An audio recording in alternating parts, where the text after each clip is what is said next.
इन बड़ी बड़ी चक्कियों के नीचे गलती से भी मत जाना, वरना आपकी गर्दन भी कट सकती है। अब सवाल ये है कि एक पूर्ण चक्की आखिर कितने घरों को बिजली दे सकती है। चलिए हम आपको बताते हैं।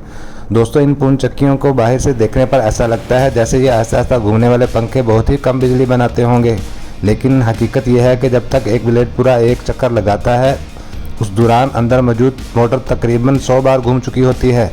इसलिए होता है क्योंकि ब्लेड का आखिरी किनारा 150 से 200 किलोमीटर फी घंटा की रफ्तार से घूम रहा होता है।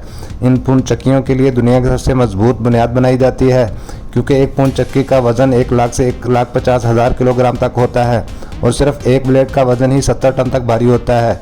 ये पूर्ण चक्की साल भर में तकरीबन 700 घरों को बिजली देने के लिए काफ़ी होती है।